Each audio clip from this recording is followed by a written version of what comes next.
તો મારી રેસીપી ગમતી હોય તો મારા વિડીયો ગમતા હોય તો સબસ્ક્રાઈબ કરજો, લાઈક કરજો, શેર કરજો, ફોલો કરજો.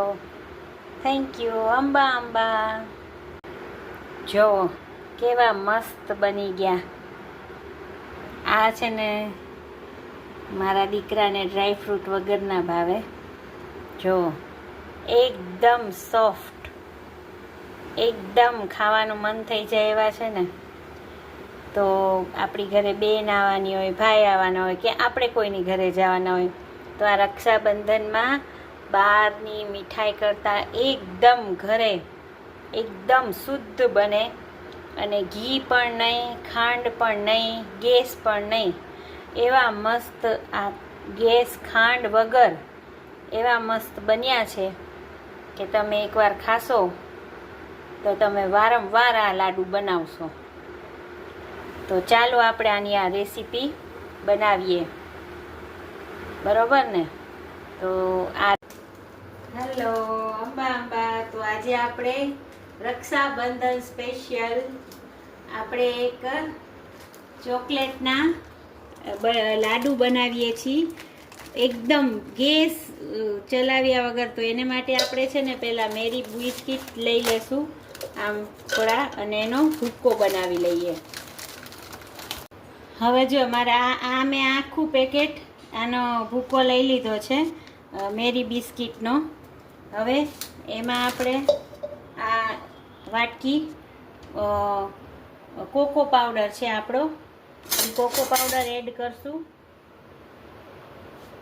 ને આ મિલ્ક પાવડર બે એક એક બાટકી કરી દેવાના. આ જે એક પેકેટમાં આપણે મિક્સ કરી દઈશું. હવે જો આ છે ને આપણે મિલ્ક ચોકલેટ લીધી છે, મિલ્ક ચોકલેટ કમ્પાઉન્ડ, એને આપણે છે ને કટકા કરી લેશું. અને હવે આપણે છે ને દૂધ ગરમ છે એમાં આપણે એડ કરી દઈશું અને એનું ચોકલેટ સોસ બનાવી લેશું. હવે જો આ આપણો ચોકલેટ સોસ છે ને થોડોક ઠંડો થઈ ગયો છે અને આમાં મેં એક મોટો કપ દૂધ લીધો હતો. હવે આપણે આમાં થોડું થોડું થોડું કરી અને આમાં એડ કરતા જઈશું. એટલે આપણે છે ને એનો લોટ બાંધી જ લેશું. અને આ છે ને એકદમ છોકરાઓને બહુ જ ભાવશે, નાના છોકરાઓને. અને આમાં છે ને ખાંડની જરૂર નહીં પડે.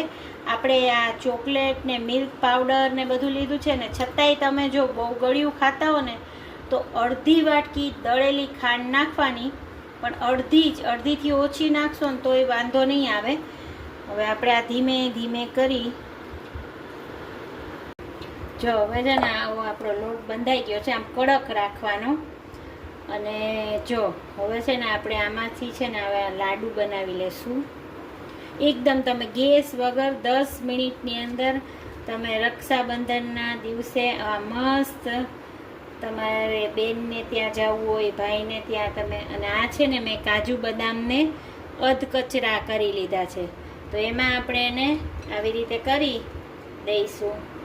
અને જો કેવા મસ્ત લાગે, તમને આમ લાગે નહીં આ ગેસ વગર બનાવ્યા છે. મસ્ત છે ને.